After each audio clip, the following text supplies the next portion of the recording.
Jean-Paul Gaultier, en fait, je voudrais vous recommander un livre magnifique et impitoyable, celui de Giulia Mencitieri, Le plus beau métier du monde, dans les coulisses de la mode, aux éditions de la Découverte. Il parle de votre univers, la mode qui étale partout ses silhouettes impeccables mais dans le fond inquiètes.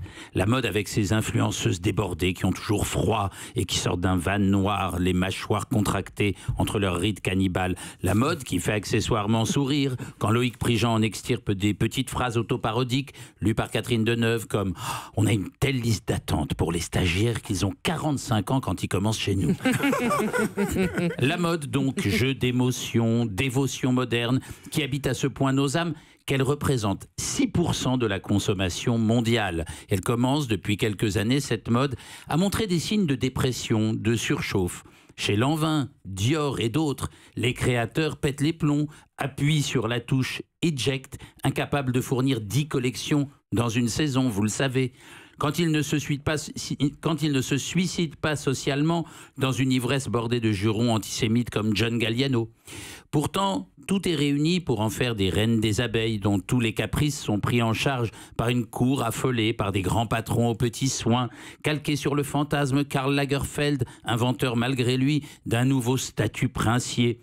Il vaut beaucoup mieux, comme vous d'ailleurs, que cette boursouflure de Lego. La mode fabriquée par du travail quasi gratuit, au Bangladesh, en Éthiopie ou ailleurs, travail de plus en plus exigeant et épuisant pour nous permettre d'acheter des t-shirts à 1,25 €. Mais aussi la mode qui génère énormément d'argent, mais pour si peu d'individus. L'actionnaire, le créateur, et puis quelques-uns autour. Pour les autres, ceux qui forment la cour, les modélistes, les petites mains, les rats de shooting, vendeurs, stagiaires, journalistes et même mannequins, tous rêveurs, amoureux d'un luxe qu'ils alimentent sans en bénéficier, c'est souvent la précarité en chaussures de luxe, le loyer impayé auquel on pense derrière une coupe de champagne, une misère digne qu'on supporte au nom du cool. Car plus on travaille dans le prestige, dans la mode, et moins on est payé. C'est la règle qui est formulée dans ce livre.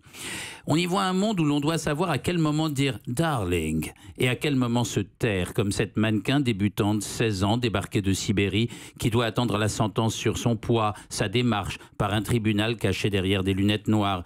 Et c'est l'objet du livre. Dans cette enquête en immersion, puisque l'auteur, qui est une anthropologue, a fait des stages chez des grands créateurs, on voit l'envers de ce monde instagrammé, ce monde inégalitaire, pas très sympa, où l'on accepte de travailler dans des conditions parfois humiliantes pour avoir l'impression d'atteindre un rêve, sans doute le rêve capitaliste par excellence.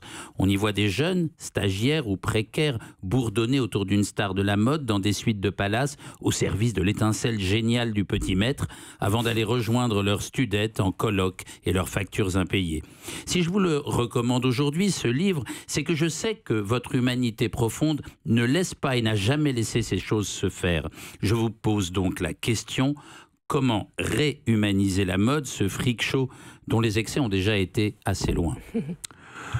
Comment? Je ne sais pas si j'ai vraiment la réponse. Ce que je dois dire, c'est que c'est vrai que c'est un... Enfin, c'est le reflet un petit peu de la société en général, quoi. C'est un mélange, justement, social. La mode, on peut l'appréhender de différentes façons. Tout dépend de ce qu'on veut faire.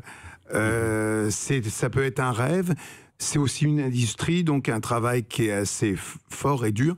Je crois que pour faire la mode, enfin tout au moins comme moi je l'entends, moi ça n'a jamais été de bâtir un empire ou une chose comme ça, mais plutôt de faire comme avec des amis, comme une famille, quoi, comme une tribu, on va dire. Maison de couture, ouais. Donc c'était plutôt de faire ça et de faire un projet qui était de faire un spectacle, un défilé, donc, et des vêtements qui soient beaux, qui soient portés. Et comme une preuve d'amour, le fait de soit les acheter ou les porter déjà, les mannequins, sans refuser. Donc c'était plutôt ça. Donc ce que je peux dire, c'est que simplement, c'est vrai que la mode, il y a tout ce côté ingrat et où il y a des luttes même sociales.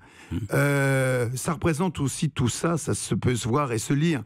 Donc je disais ça parce que je sais que vous n'avez jamais laissé tomber personne. Je rappelle quand même le titre du livre. Oui. C'est de Giulia Mencitieri, Le plus beau métier du monde dans les coulisses de la mode, aux éditions de la Découverte. Merci, je vais le lire et merci, tout pour Jean-Paul. voir un peu. Europe 1.